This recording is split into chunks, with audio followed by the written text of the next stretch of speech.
At my wife's funeral in the old chapel, silence hung heavy. Then my phone buzzed, a message from an unknown number. Don't look at the casket, look who's behind you. I turned slowly. There stood my son-in-law, wearing a thin, vicious smile, not grief, but triumph. In that frozen moment I knew he wasn't mourning. He had caused this, and now he was staring at his next target. Me. But he has no idea who he's really dealing with. Before continuing, subscribe to the channel and write in the comments what time it is in your region right now. My name is Walter Fisher. I'm 64 years old, and I live in Sacramento, California. Spent 3 decades as a federal prosecutor, specializing in financial crimes and insurance fraud. I always prided myself on reading people, on seeing through lies. Turns out I was blind where it mattered most. The old chapel on the outskirts of Sacramento smelled of dust and lilies.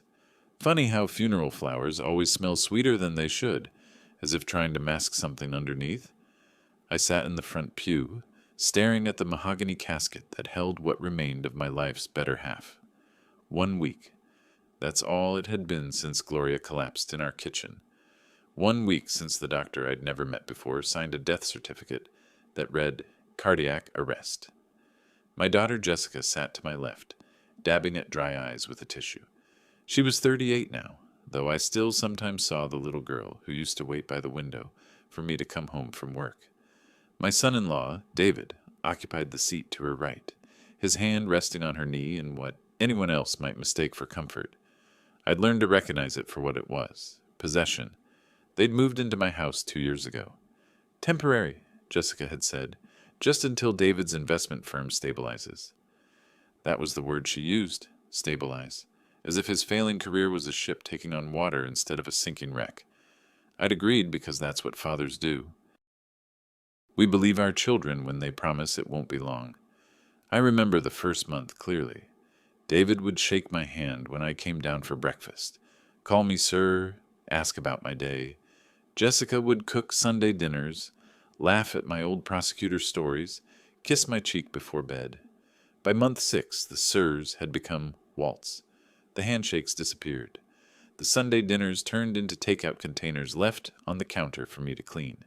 By year 2, I'd become furniture, something to step around, to move aside when it blocked the path to what they really wanted.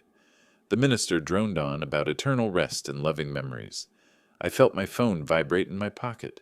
Rude to check it during a funeral, I knew, but grief does strange things to social conventions. I slipped it out discreetly, glancing down at the screen. Unknown number. The message was short. Don't look at the casket. Look who's behind you. My prosecutor's instincts, 30 years of honed paranoia, kicked in before my rational mind could dismiss it as a wrong number or a sick prank. I turned slowly, scanning the sparse crowd of mourners. That's when I saw him. David stood 3 rows back, and the expression on his face made my blood run cold. It wasn't grief. It wasn't sympathy. It was something close to satisfaction, masked by the thinnest veneer of appropriate sadness. But in that unguarded moment, when he didn't realize I was watching, I saw it clearly. A smile. Small, controlled, but unmistakable. The kind of smile a man wears when he's gotten away with something. The smile vanished the instant our eyes met, replaced by a concerned frown that would have fooled anyone who hadn't spent 3 decades interrogating liars. David moved forward, placing a hand on my shoulder. You okay, Walt? His voice dripped with false concern. I know this must be unbearable. I wanted to grab his wrist, to demand what the hell he was smiling about at my wife's funeral. Instead, I let my prosecutor's training take over. Never reveal your hand too early. Never let them know you're watching. I'm managing, I said quietly, turning back to face the casket, but my mind was already racing, replaying the last 2 weeks of Gloria's life like evidence footage. She'd started feeling ill about 3 weeks ago. Nothing dramatic at first, just fatigue, the occasional headache. Getting old, she'd joked, though she was only 62 and had always been healthy. Then came the nausea, the dizziness, the episodes where she'd grip the counter and wait for the room to stop spinning. I remember one afternoon vividly. I'd come home from my weekly trip to the hobby shop. I restore antique clocks, a retirement project that keeps my hands busy, and found Gloria in the kitchen, pale as parchment. "You should see a doctor," I'd insisted. "It's nothing," she'd said. "Just stress. David's been so thoughtful, making me his special tea. Says it helps with anxiety." David's special tea. The thought hadn't triggered any alarms then. Now, sitting in this chapel with that text message burning in my pocket and that smile imprinted on my memory, it felt like a neon sign flashing. Warning. I thought about the night she died. I'd been in my workshop, hunched over a 1920s Swiss movement that needed a new mainspring. Gloria had been upstairs, reading. David and Jessica were supposed to be out at dinner. But when I'd come upstairs around 9, David had been there, in the hallway, outside our bedroom. "Thought I heard something," he'd said quickly, "just checking on Gloria." 10 minutes later, she'd called out. By the time I reached her, she was clutching her chest, gasping. The ambulance took 18 minutes to arrive. She was pronounced dead at the hospital, 43 minutes after that. The doctor who signed the death certificate was young, couldn't have been more than 30. I'd never seen him before, never even knew Gloria had switched physicians. When I'd asked Jessica about it later, she'd waved it off. "Her regular doctor retired, Dad. This one came recommended. Don't worry about it." Don't worry about it, as if the suspicious death of my wife was something to simply file away and forget. Sitting in that chapel, feeling David's hand still resting on my shoulder like a hunter's claim on his prize, I made a decision. It crystallized with the same certainty I'd felt 3 decades ago when I first decided to become a prosecutor. I was going to find out what happened to Gloria. And if my instincts were right, if that smile meant what I thought it meant, then David and Jessica were about to learn that the old prosecutor sitting in their house wasn't as blind as they believed. I had resources they didn't know about, contacts from 30 years of putting criminals behind bars. I knew how to build a case, how to gather evidence, how to wait for the perfect moment to spring a trap. The minister finished his eulogy. People began filing past the casket, offering condolences I barely heard. Jessica squeezed my hand, her performance of grief so practiced it might have convinced me if I hadn't been watching David's reflection in the polished wood of the pew. He was checking his phone, his lips curved in that same small smile. I pulled out my own phone again, opened a new contact entry, and typed a name I'd sworn I'd never need again. Marcus Grant, private investigator, former FBI. We'd worked a dozen cases together back when I was still prosecuting. The text I sent was simple. "Need your help. Discreet inquiry into financial activity. Will explain tomorrow." The response came back in seconds. 10 a.m. My office. Bring coffee. I pocketed my phone and stood, steady as the courthouse steps I'd climbed for 3 decades. David and Jessica thought they were dealing with a grief-stricken old man, too broken to ask questions. They had no idea they'd just made the biggest mistake of their lives. The game had begun, and this time I wasn't playing to lose. Marcus Grant's office sat above a dry cleaner on J Street, the kind of location that screamed, "I don't need to impress anyone." The coffee I'd brought, 2 black Americanos from the shop downstairs, was still steaming when I pushed through his door the next morning. He looked older than I remembered, more gray in his beard, deeper lines around his eyes. But the handshake was still firm, and the way he sized me up in 3 seconds flat told me he hadn't lost his edge. "You look like someone who didn't sleep," he said, gesturing to the worn leather chair across from his desk. "Sleep seems optional these days." I handed him a coffee and sat. "I need you to look into someone's finances." Quietly. "David Holmes," Marcus said, pulling out a notepad. "Your son-in-law. I did my homework after your text." Of course he had. That's what made Marcus good at his job. He was always 3 steps ahead. I laid out what I needed. Bank records, credit history, any unusual transactions or debts. I didn't mention my suspicions about Gloria. Not yet.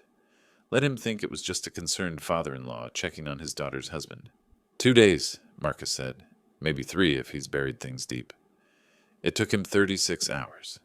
The call came while I was sitting in my workshop, pretending to focus on a pocket watch from 1895. I'd been home alone most of the afternoon. Jessica and David had gone out, shopping, they'd said, though I noticed they'd taken the folder with my financial documents from the kitchen counter. "Walt," Marcus's voice was grim, You sitting down? Tell me. Your son-in-law is drowning. Owes $340,000 to some very unpleasant people. Not banks, Walt. The kind of creditors who don't wait for payment plans. My hand tightened on the phone. How long has he been in debt? Best I can tell, about 18 months. Bad investments, gambling losses, trying to cover one hole by digging another. He's been making minimum payments, but they're getting impatient. There's chatter about collection methods. I thanked Marcus, promised to send payment, and hung up. Then I sat very still in my workshop, letting the implications settle over me like dust. $340,000. 18 months of debt. 2 years living in my house rent-free. 1 week since Gloria died. The mathematics of motive was distressingly simple. That evening I watched them with new eyes. Jessica came into the kitchen around 6, her smile bright and practiced. Hey, Dad. We picked up Chinese for dinner. Your favorite, Kung Pao chicken.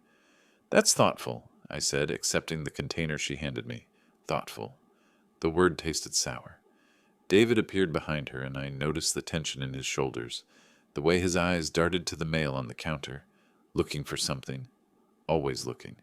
How are you holding up, Walt? He asked, settling into a chair. I know these first few days are the hardest. I'm managing. I pushed rice around with my chopsticks, watching his reflection in the microwave door. Actually, I've been thinking about what you said, about the house being too big. His head snapped up. Jessica's hand froze halfway to her mouth. You have? David's voice carried just a hint of eagerness he couldn't quite suppress. Maybe you're right. Maybe it's time to think about downsizing. I let the words hang there, watching their micro-expressions, the flash of triumph in David's eyes, the way Jessica's breath quickened. We could help you look at options, Jessica said quickly. Condos, senior communities. I appreciate that. I stood carrying my container to the sink, but I think I need some time before making any big decisions. Gloria's only been gone a week. I saw the frustration flicker across David's face before he smoothed it away. Of course, no rush. We're here for you, whatever you need. Whatever I need? Right. The next few days fell into a pattern. I played the grieving widower convincingly, moving slowly through the house, eating little, spending hours in my workshop. They thought I was breaking down. In reality, I was watching. I watched David check his phone constantly, his jaw tightening when certain numbers called. I watched Jessica whisper urgently to him when they thought I was asleep. I watched them search my study one night while I pretended to be out for a walk, standing in the dark hallway as David rifled through my desk drawers. Where does he keep the important papers? David hissed. I don't know. The safe, maybe? Can you get the combination? He's never told me, never trusted me with it. The bitterness in her voice cut deeper than I expected. My own daughter. 3 nights after the funeral, I came down for water around midnight and found them in the kitchen, speaking in low, urgent tones. We can't wait much longer, Jessica was saying. They're calling twice a day now. I know. David ran his hands through his hair. If we can just get him to sign the power of attorney. And if he won't? The silence that followed made my skin crawl. At his age, Walt, accidents happen. David's voice was so casual, so matter-of-fact, especially to people living alone in big houses. Falls, heart attacks. These things are tragic, but not unexpected. I stood frozen in the darkened hallway, my hand gripping the banister to keep from shaking. Not with fear, with rage. They'd killed Gloria, and now they were planning to kill me too. The next morning, David brought it up over breakfast. You know, Walt, at your age it might be smart to have someone manage your finances, just in case something happens. A power of attorney arrangement. I looked up from my coffee, playing confused. Power of attorney? It's standard stuff, Jessica jumped in. Just gives us the ability to handle your accounts if you're unable to. For your protection. For my protection? The irony would have been funny if it weren't so obscene. I suppose that makes sense, I said slowly. Could we meet with a notary? I'd like to understand it better before signing anything. The relief on their faces was almost comical. Absolutely, David said. I'll set something up for next week. I nodded and returned to my coffee, but inside, something had shifted. The last remnants of doubt, The small voice that had been whispering, "Maybe you're wrong, maybe it's all coincidence." That voice went silent. They wanted my money. They'd killed for it once. They'd kill again. And I was going to make absolutely certain they paid for both. The next morning, I drove across town to a medical building on Alhambra Boulevard. Dr. Robert Kimball's office was on the third floor, tucked between a pediatrician and a podiatrist. The nameplate read, "Forensic Pathology Consultant." We'd worked together on more cases than I could count during my prosecutor days. Kimball had a gift for finding what others missed, the tiny inconsistencies that unraveled carefully constructed lies. If anyone could tell me whether my suspicions about Gloria had merit, it was him. His receptionist showed me into a cramped office that smelled of old books and formaldehyde. Kimball stood when I entered, his handshake warm but his eyes concerned. "Walter, I was sorry to hear about Gloria." He gestured to a chair. "How are you holding up?" "I need your professional opinion on something," I said, pulling a folder from my bag. "Off the record." His expression shifted, the social pleasantries dropping away to reveal the analytical mind beneath. "What have you got?" I handed him Gloria's medical records, the ones I'd obtained from the hospital, along with the death certificate signed by the young doctor I'd never met. Kimball spread them across his desk, his fingers tracing the timeline of her symptoms. "Nausea, dizziness, progressive weakness," he murmured. "Cardiac arrest at 62 with no prior history." He looked up. "What am I missing?" "What if it wasn't a heart attack?" I kept my voice steady. "What if someone made it look like one?" Kimball went very still. Then he picked up the death certificate, studying it more closely. "This physician, Dr. Chen, he's new." I'd never heard of him. Never even knew Gloria had switched doctors. And the autopsy? Kimball flipped through the pages. There wasn't one. He certified cardiac arrest based on presentation alone. He set down the papers, his face grave. "Walter, are you asking me what I think you're asking me?" "I'm asking you to look at the evidence without assumptions. Tell me what you see." He studied the timeline again, this time with the focus of someone hunting for patterns. After 5 minutes of silence, he looked up. "Digitalis toxicity," he said quietly. "If I were building a differential diagnosis from these symptoms, progressive weakness, nausea, visual disturbances noted here on day 12, I'd want to rule out digoxin poisoning. It's a cardiac glycoside. In small doses, it treats heart conditions. In larger doses, or accumulated over time, it causes exactly this presentation, and it would ultimately trigger cardiac arrest." My hands clenched on the armrests. How hard would it be to detect? In a standard emergency room workup? Easy to miss if you're not looking for it. Most hospitals don't run a digoxin level unless there's a specific reason. And if the patient dies before blood work comes back, and the attending physician is willing to sign off on cardiac arrest. He trailed off meaningfully. "Could you test for it now? If you have biological samples. Hair, for instance. Digoxin binds to keratin. It would show up in hair analysis even weeks after death." I reached into my bag again and pulled out a small envelope. Inside was a lock of Gloria's hair, clipped from her brush the day before the funeral.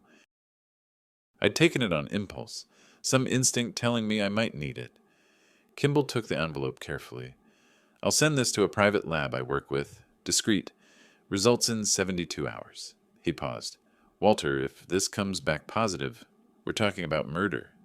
"I know. And you'll need to involve the police. When the time is right." I stood, offering my hand.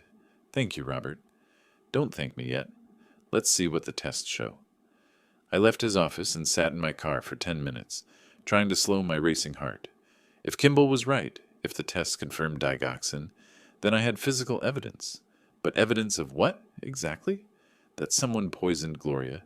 That still left the question of who and how to prove it. My phone buzzed. A text from Jessica. "Dad, we set up the meeting with the notary for tomorrow at 2 p.m. Hope that works for you?" I stared at the message. The power of attorney meeting. They were moving faster than I'd anticipated. Pressure from those creditors Marcus mentioned, probably pushing them to accelerate their timeline. I texted back, "That works. See you then." The next afternoon, I sat in Eleanor Parker's office on L Street. She was a notary public, mid-50s, with the kind of brisk efficiency that came from processing thousands of legal documents. David and Jessica flanked me, their postures projecting concern and family support. "Mr. Fisher," Eleanor began, "the power of attorney document gives your daughter and son-in-law authority to make financial decisions on your behalf if you become incapacitated. They could access your accounts, sell property, make investments, essentially act with the same authority you have. For my protection," I said, glancing at David, "in case something happens to me." "Exactly," David said smoothly. "At your age, Walt, it's just sensible planning." At my age. As if 64 was ancient, as if I were already 1 foot in the grave. I picked up the pen, watching them lean forward slightly in anticipation. "This is a lot to think about," I said slowly. "I'm not sure I'm ready to sign something so comprehensive right now. Maybe there's a more limited version." The disappointment on their faces was palpable. "Dad," Jessica's voice took on a pleading tone, "we're just trying to help. After Mom," she let her voice break convincingly, "we can't lose you too." Such a performance. If I didn't know better, I'd almost believe her. "I understand," I said gently, "but I need a few more days to think about it. This is a big decision." David's jaw tightened almost imperceptibly. "Of course. Take all the time you need." But his eyes said something different. They said time was exactly what he didn't have. We left the notary's office, and the ride home was tense with unspoken frustration. I could feel David's anger radiating from the driver's seat, could sense Jessica's anxiety in the way she twisted her wedding ring around her finger. That night, I couldn't sleep. I lay in bed, listening to the house settle, waiting. Around 1 in the morning, I heard it, low voices from the kitchen below. I crept to the top of the stairs, my phone already recording. "We can't keep waiting," Jessica's voice was sharp with panic. "The creditors aren't playing games anymore. They want payment now." "I know," David snapped back, "but if we push too hard, he'll get suspicious." "He's already suspicious. Didn't you see him at the notary's office? He was stalling." "Then we moved to Plan B." "Which is what exactly?" The pause that followed made my blood run cold. "If the old man won't sign willingly," David's voice dropped to barely above a whisper, "there are other ways. Accidents happen. He's already grieving, depressed. Who would question it if he had a fall? A little too much sleeping medication?" I gripped the phone tighter, making sure it captured every word. "David," Jessica sounded uncertain now. "That's not what we—" "It's exactly what we discussed," David cut her off. "Or did you think I got rid of Gloria just so we could wait another decade for him to die naturally? We need that money now, and if he won't cooperate, we take it anyway." There it was, the confession I'd been waiting for. Gloria's death wasn't an accident. They'd planned it, executed it, and now they were planning mine. I backed away from the stairs silently, returning to my room. My hands shook as I saved the recording, backed it up to 3 different cloud services. Evidence. Finally, I had concrete evidence. But it wasn't enough yet. A recording could be challenged, dismissed as unclear, or taken out of context. I needed more. I needed the toxicology report from Kimball. I needed financial records showing motive. I needed an airtight case that would send them both to prison for the rest of their lives. I sat on the edge of my bed, staring at my phone, and something shifted inside me.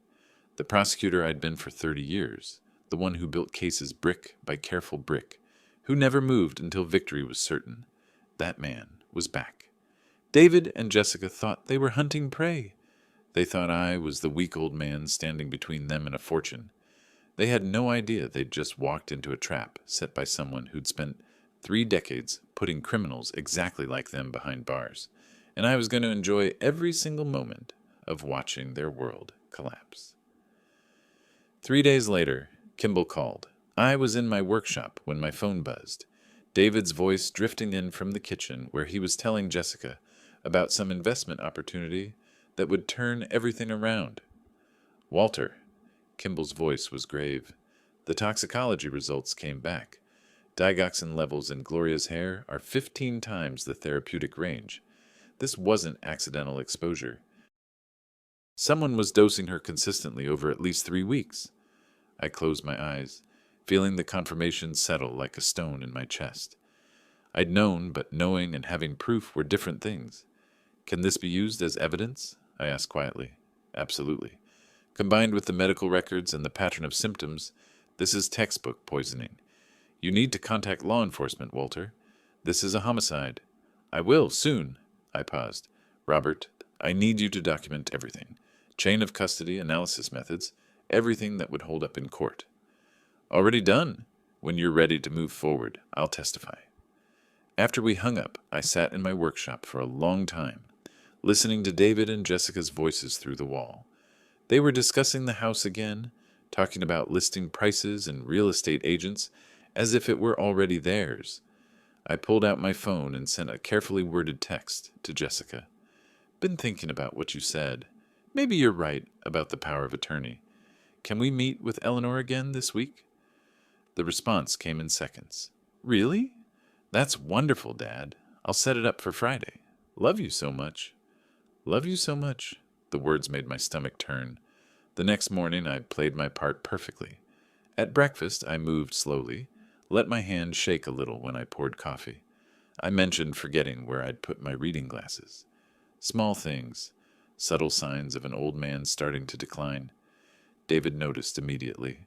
I saw the glance he exchanged with Jessica, the small nod of satisfaction. You okay, Walt? He asked with that practiced concern.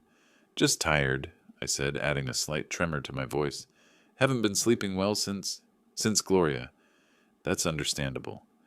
Jessica reached across the table to pat my hand. That's why it's so important to have support. To have people managing things so you don't have to worry. I suppose you're right. That afternoon, while they were out, ostensibly grocery shopping, but more likely meeting with their creditors, I made 2 phone calls. The first was to Marcus. I need everything you found on David Holmes, documented and ready for law enforcement. Financial records, creditor contacts, timeline of debts, everything. You're moving forward? Soon. How quickly can you have it ready? Already is. Been keeping meticulous records since you hired me. When you need it, just say the word. The second call was harder. Detective Sandra Mills worked homicide for Sacramento PD. We'd collaborated on half a dozen cases during my prosecutor days, and she'd always been thorough, relentless when she caught the scent of foul play. Walter Fisher, she said when she picked up, I heard about Gloria. I'm sorry for your loss. Thank you, Sandra. Actually, that's why I'm calling. I need to talk to you about her death. Off the record first. There was a pause. Off the record? Walter, what's going on? Not over the phone. Can we meet? Somewhere private. We arranged to meet the next morning at a coffee shop across town, far from anywhere David and Jessica might see us. That evening at dinner, I continued my performance. I agreed with David's suggestion that the house was too much for me to maintain. I nodded when Jessica talked about finding me a nice apartment somewhere.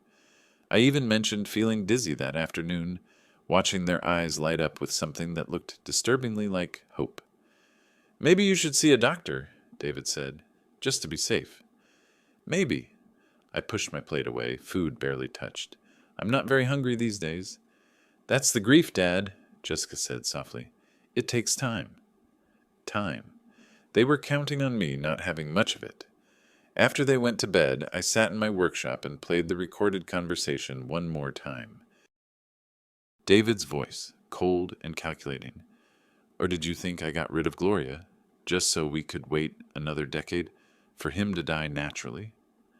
I backed up the file again, sent copies to 3 separate email addresses, uploaded it to 2 different cloud services. Then I pulled out a yellow legal pad and began writing everything down in chronological order. Every suspicious moment, every piece of evidence, every connection, the case against them was building, brick by brick, exactly the way I'd built hundreds of cases before. The difference was, this time, it was personal. Friday morning arrived. I dressed carefully, playing the part of a man who'd made peace with his decision. At breakfast, I even smiled at Jessica. Ready for the meeting today? She asked brightly. I think so. It's the right thing to do. You and David have been so supportive. The words tasted like poison, but I delivered them smoothly. We arrived at Eleanor Parker's office at 2:00. The power of attorney documents were laid out on her desk, crisp and official. David and Jessica sat on either side of me, close enough that I could feel the tension radiating off them. Mr. Fisher, Eleanor began, These documents... Actually, I interrupted gently, I'd like a moment alone with my daughter and son-in-law first, if you don't mind. Eleanor looked surprised, but nodded, gathering her papers. Of course. I'll be right outside. When the door closed, David leaned forward. Walt, is everything okay? I looked at him for a long moment, then at Jessica, my daughter, the little girl who used to bring me dandelions from the yard, who'd cried when I couldn't make it to her school play because of a trial. I've been doing a lot of thinking, I said slowly, about trust, about family, about what happens when people you love decide your life is worth less than your bank account. Jessica's smile faltered. Dad, what are you... I know, I said quietly. The words hung in the air like a guillotine blade. About Gloria, about the digoxin, about all of it.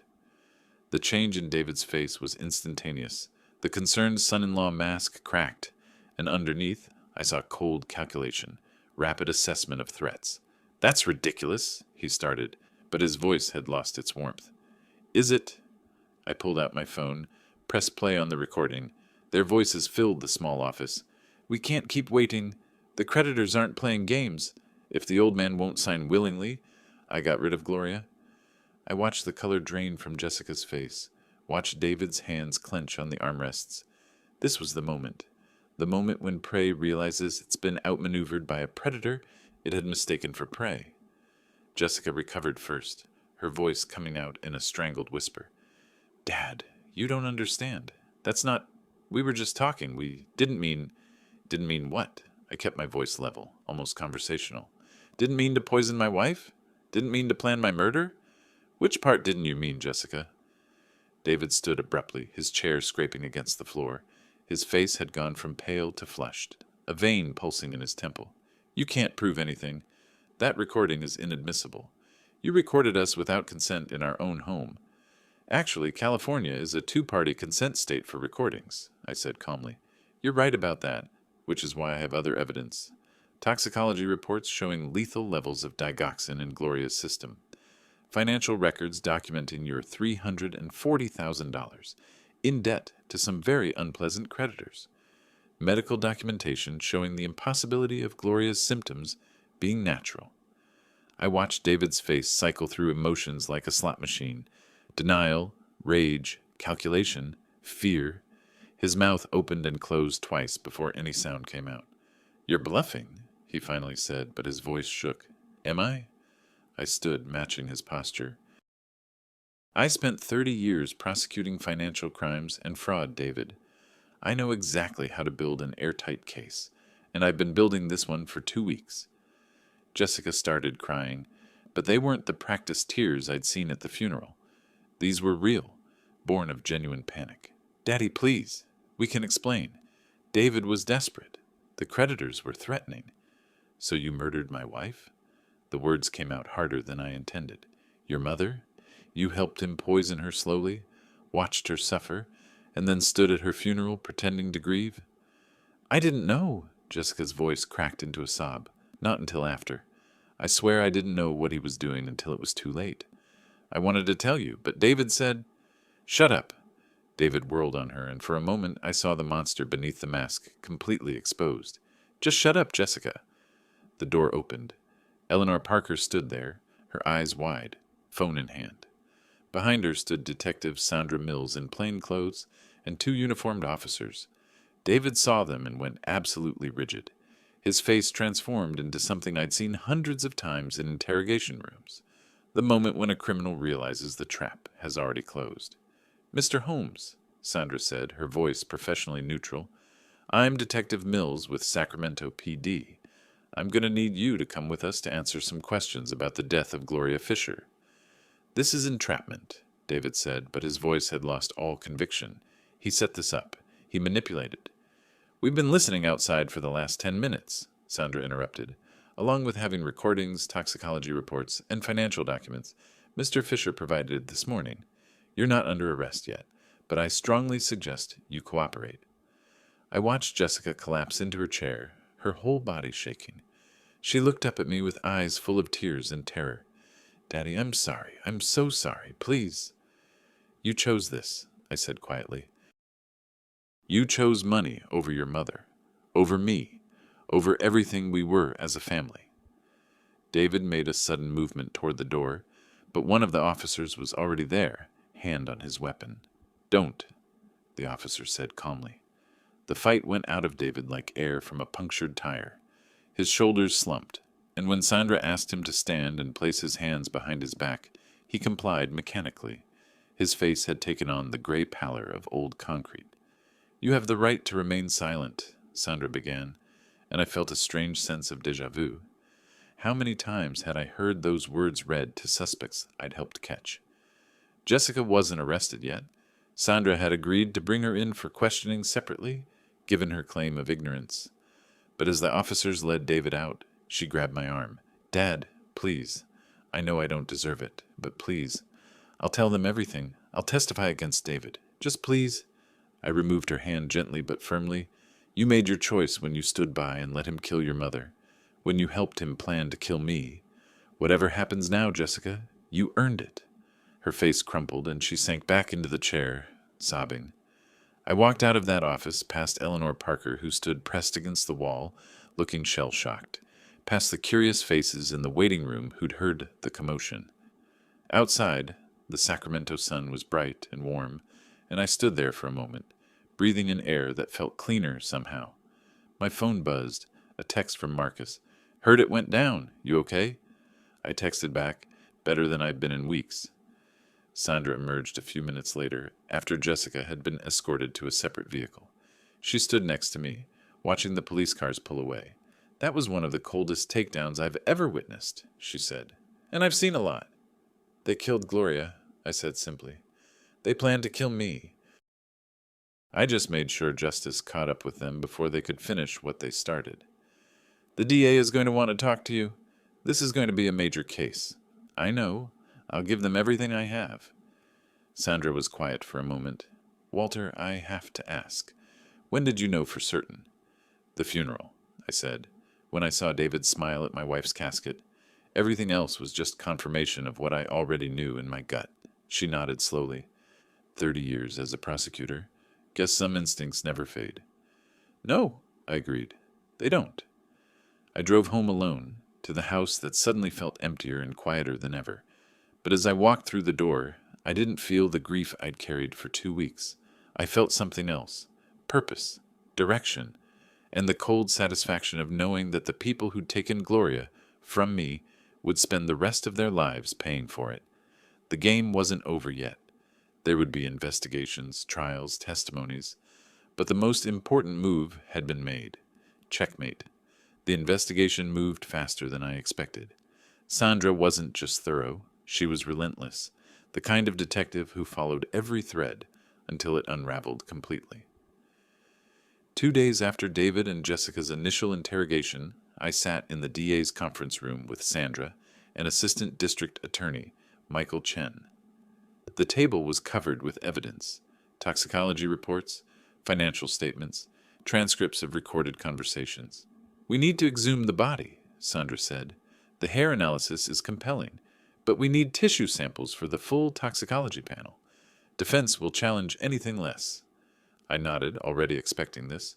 Do what you need to do. Walter, Michael Chen leaned forward, his fingers steepled. I want you to understand what we're looking at here. This is first-degree murder with special circumstances, poisoning, financial motive, premeditation. We're talking life in prison, possibly without parole for David.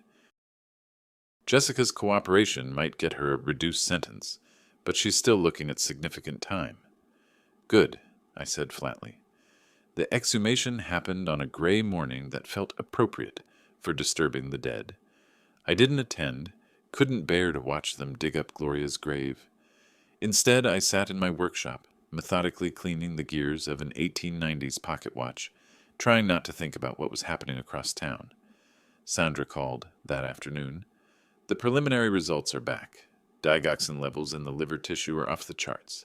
Dr. Kimball was right. This was systematic poisoning over at least 3 weeks.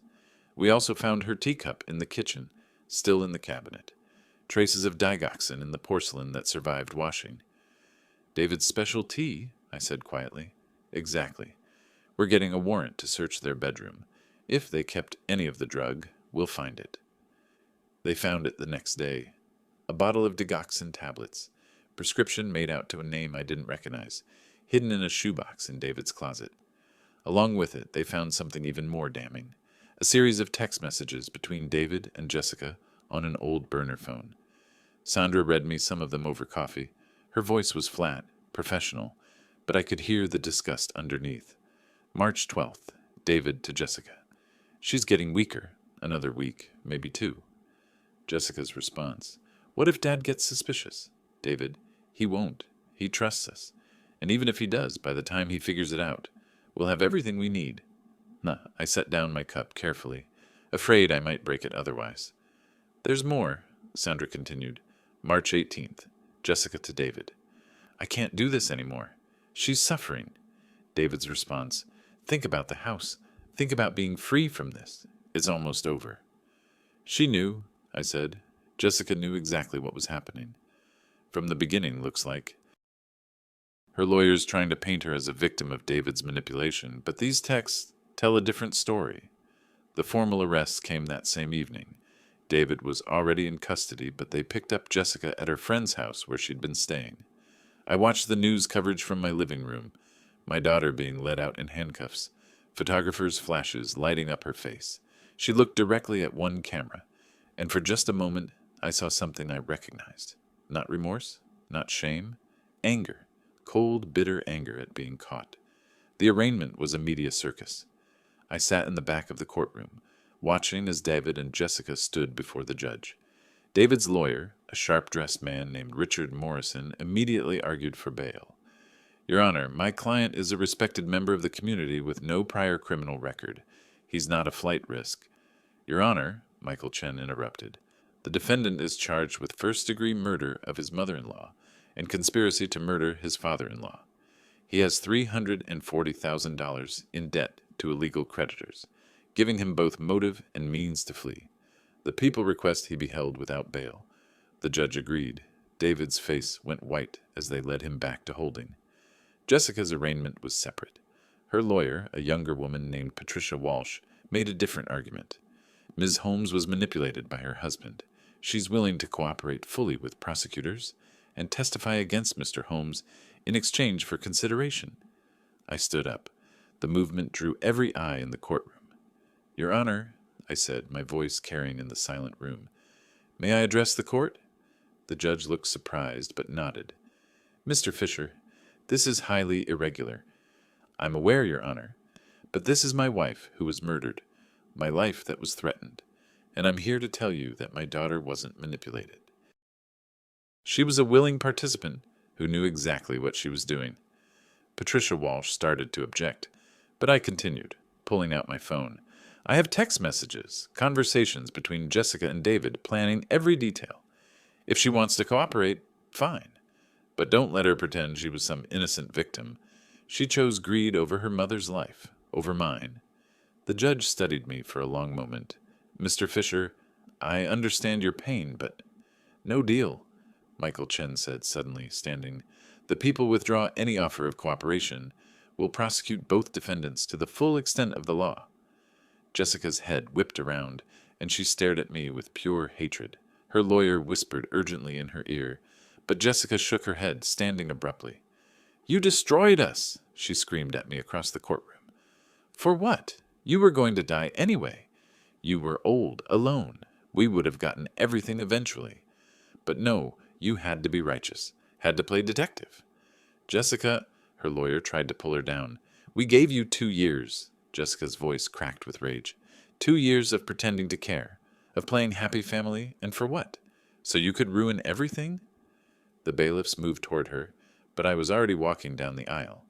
I stopped directly in front of her, separated only by the low railing. You want to know what for? My voice was quiet, cold.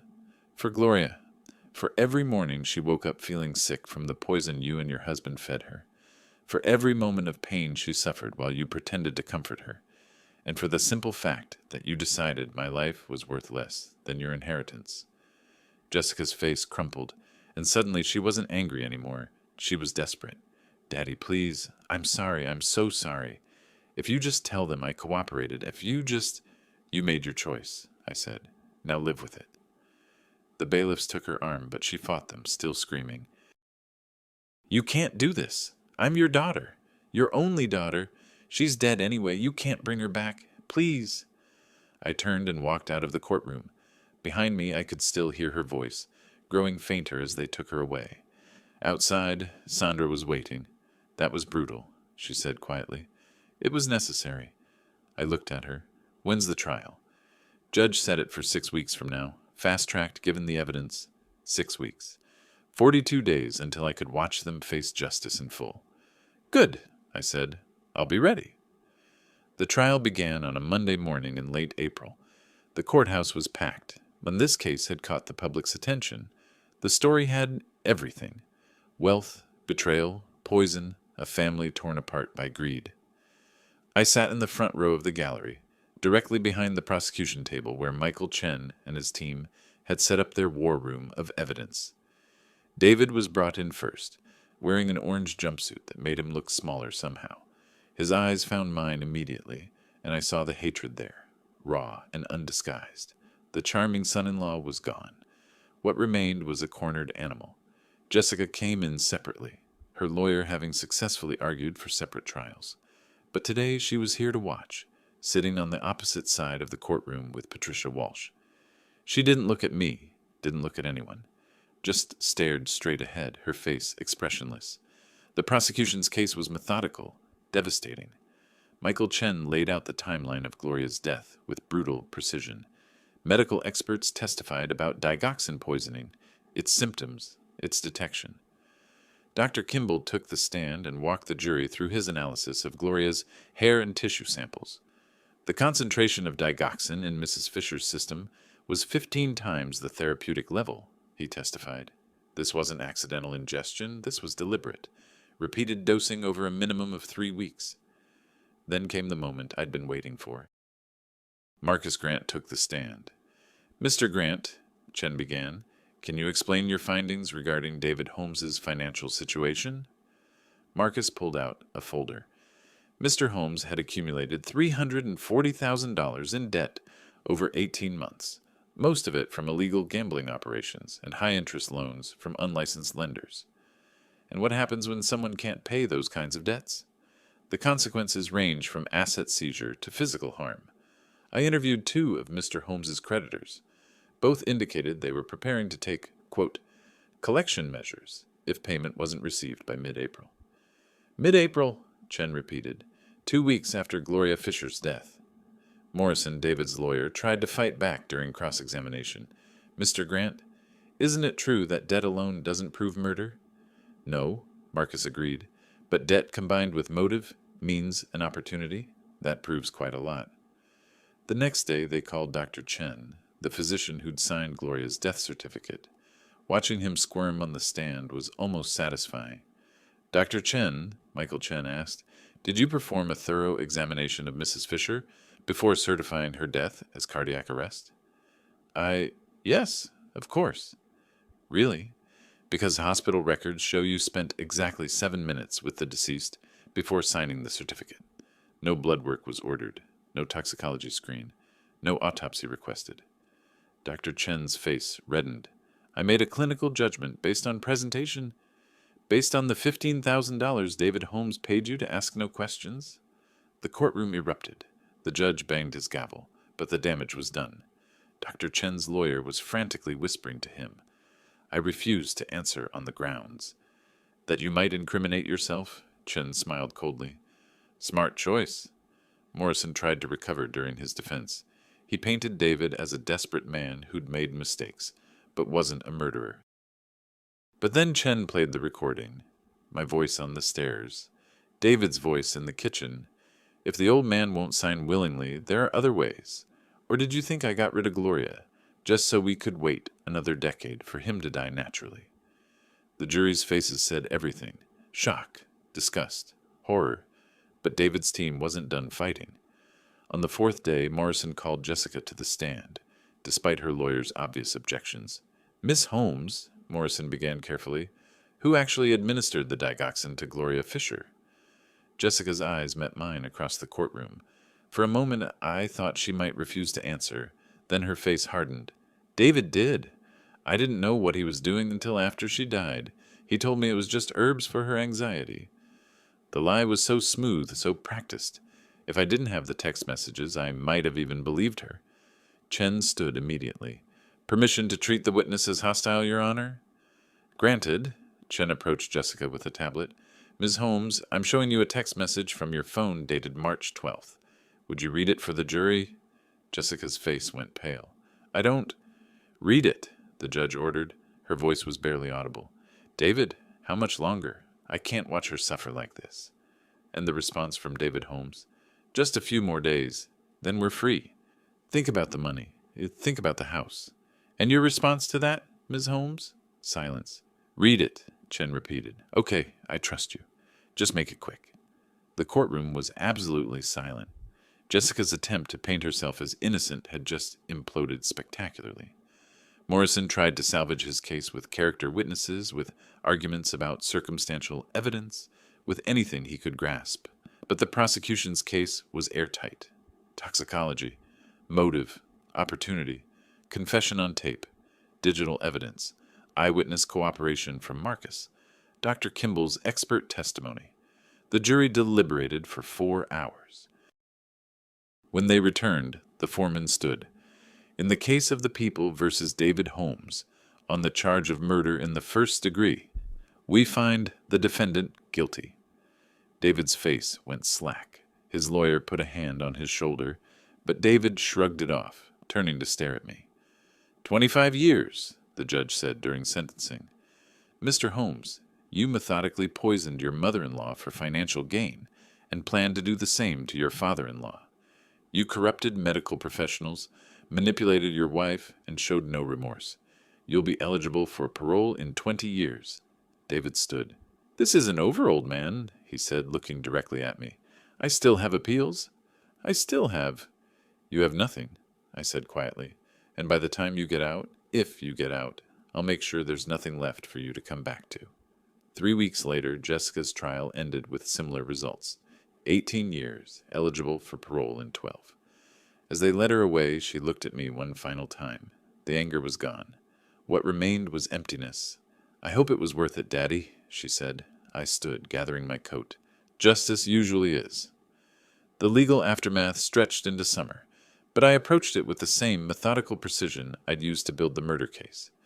My attorney, a sharp woman named Margaret Reynolds, who specialized in estate law, laid out the options in her downtown Sacramento office.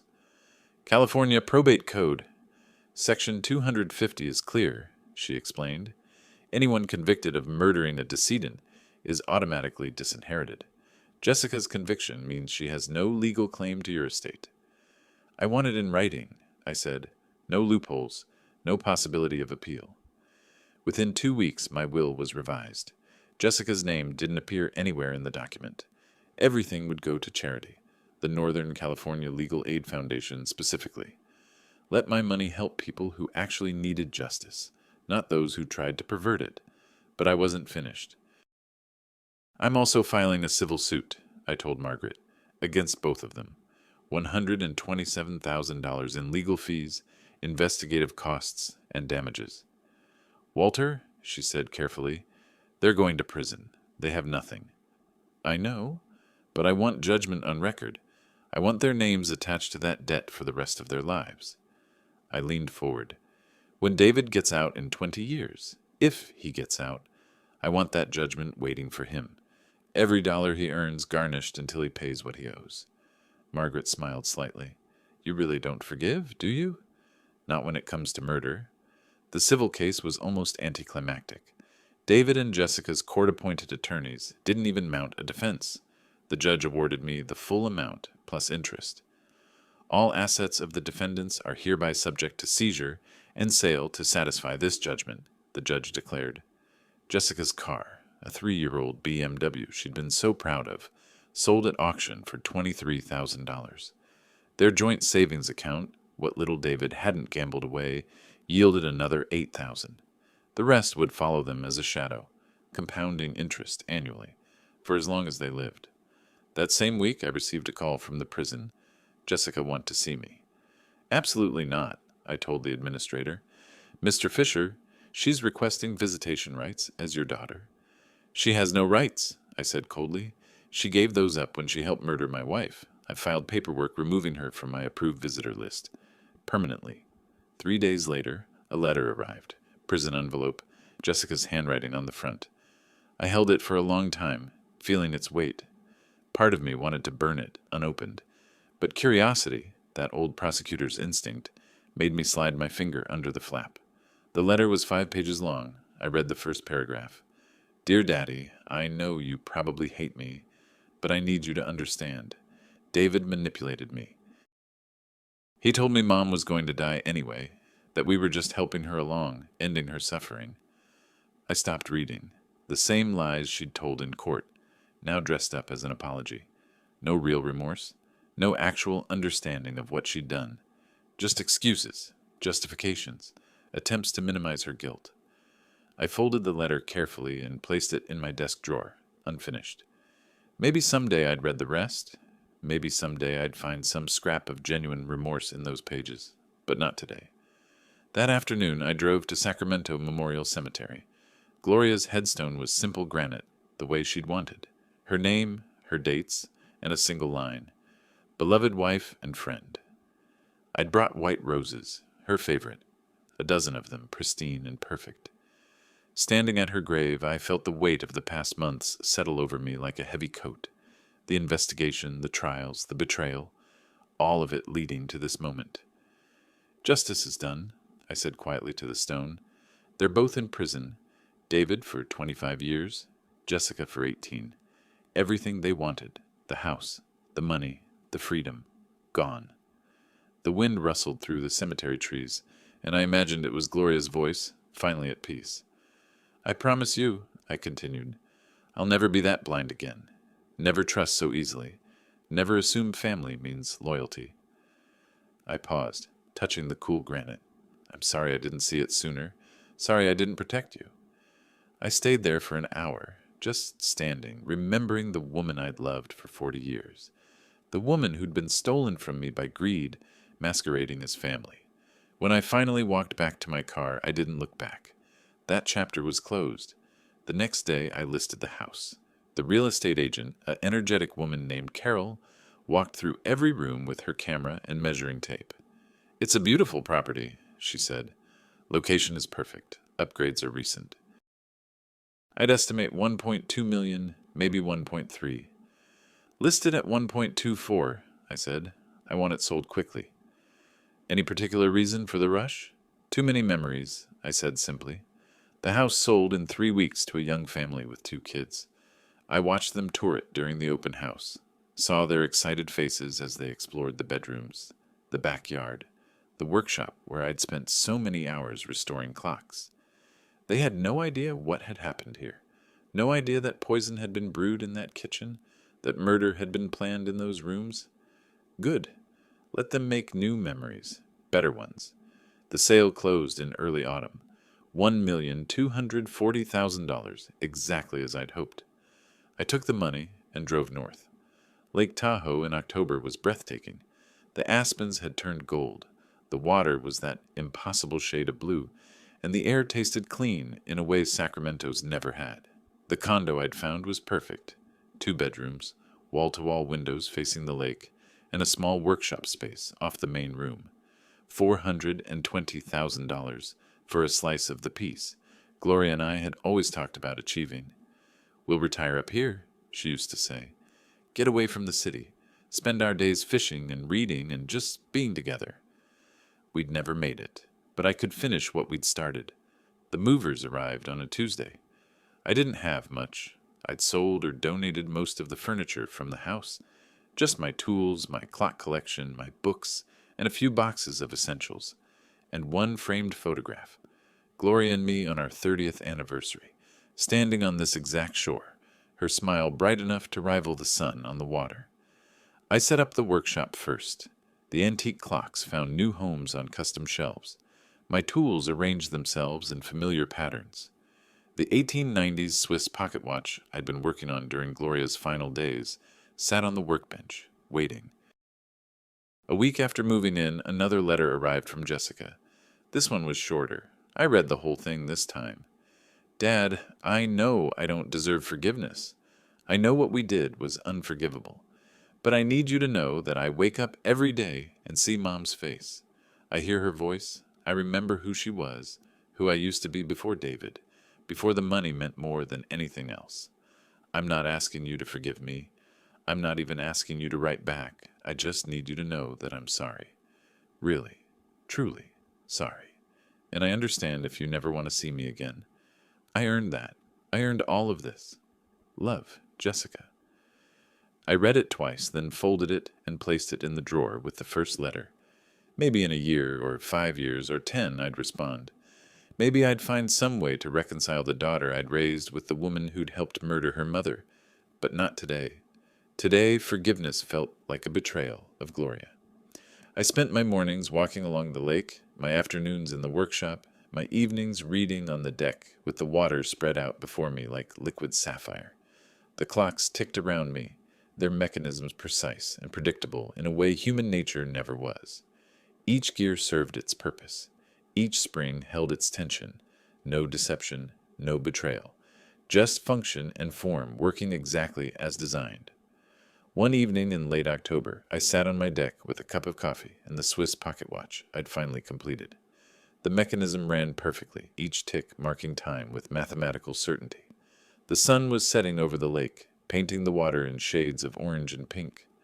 On the table beside me sat the photograph of Gloria and that first letter from Jessica, still in its envelope.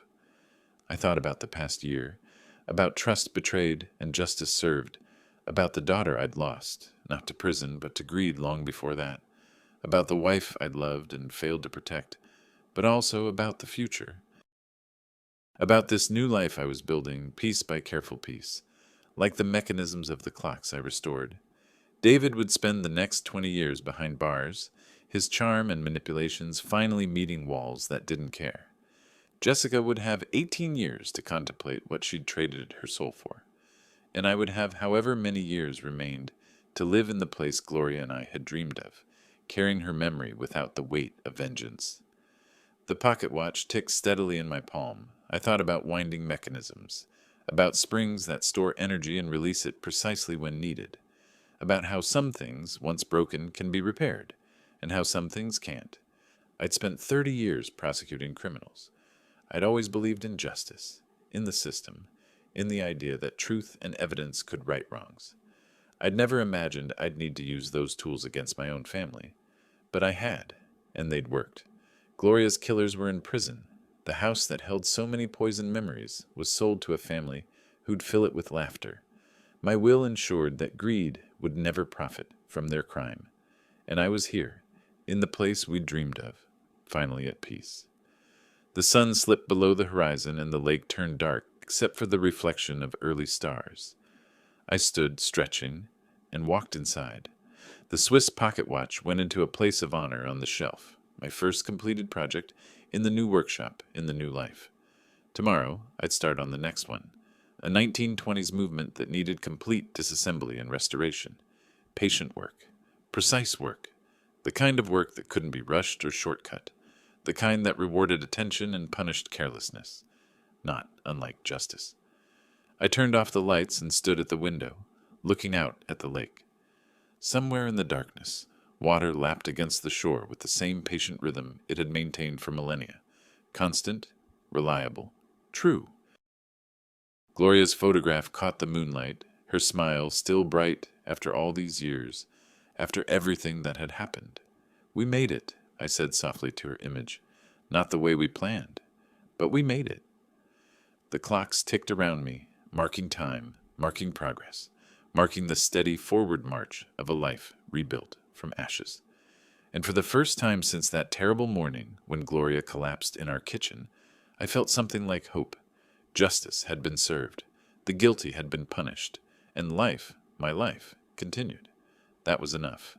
That was everything. If you like this story, please like this video, subscribe to the channel, and share your impressions of this story in the comments.